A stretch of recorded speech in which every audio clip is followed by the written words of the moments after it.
कति हल्लाइरहेको कान्छी ठुलो छ क्या फर्के आउँदैछ यहाँ आवाज सुन्यो पछि फर्किन थाल्यो कान र स्मेलिङ पावर चाहिँ एकदम तिखो हुन्छ यिनीहरूको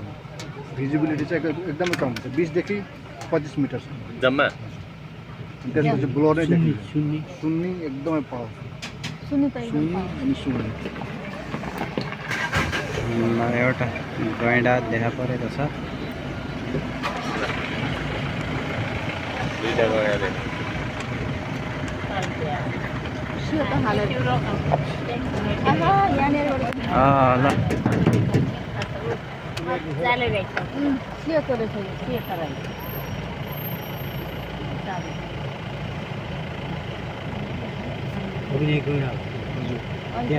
होइन होइन त्यो होइन अर्कै हो त्यो एरिया फरक हो अलगै भयो यसको एरिया नै अलग अलग हुन्छ त्यो यो सेतो छ पानी पनि छ क्या हजुर पानी यतातिर त छैन सर यताबाट आउला यहाँतिर छ यता पोखरी ल आउँदैछ माल खेलेरै निस्कियो जस्तो यो तर्सिरहेको छ यो तर्स्यो कि गयो तर्स्यो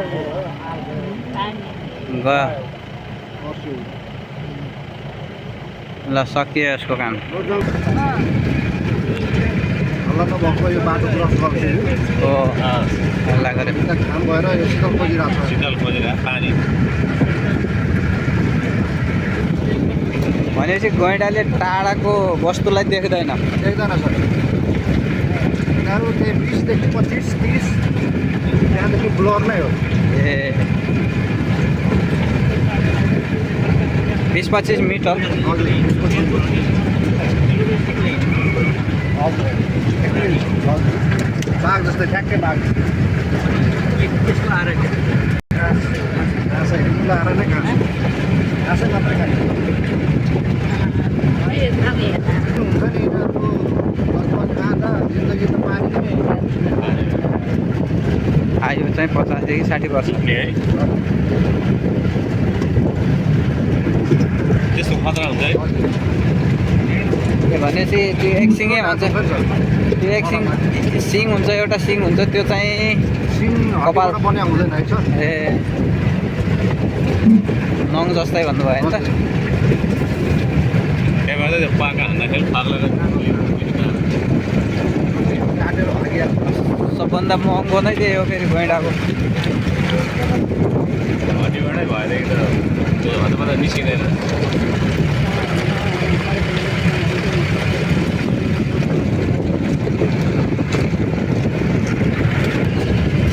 फुटबल खेलाउने हात फुटबल ए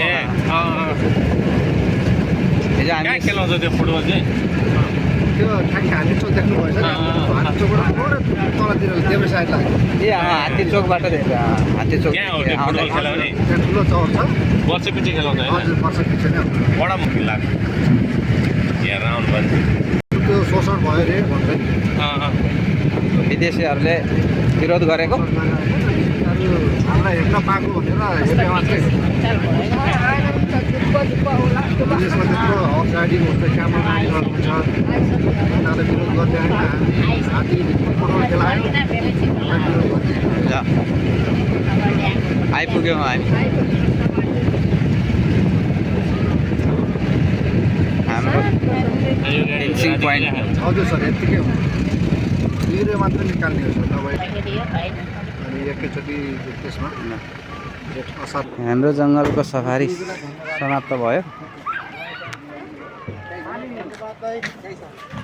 हाम्रो अर्को गाडी चाहिँ आउनु बाँकी फेरि पानी त बिग्दै बिगेन त अब खाना खान जानुहुन्छ भने त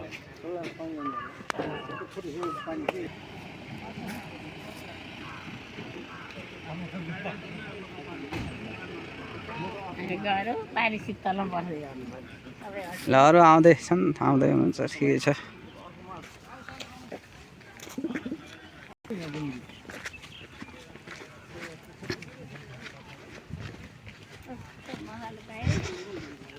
हामी सौरा आइपुग्यौँ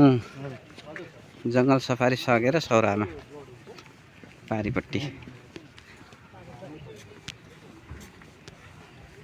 अब डुङ्गामा यात्रा गर्दै पारी तर्नु पर्यो। घाम निस्केन भने फेरि पानी भित्र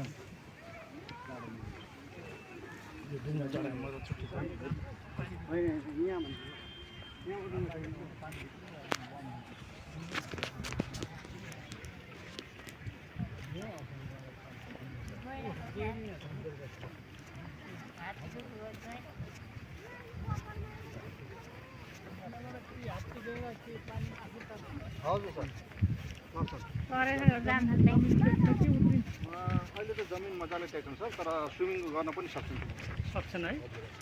हात्तीले पनि सक्छ हात्तीले पनि सक्छ त्यत्रो शरीरले पनि स्विमिङ गर्न सक्छ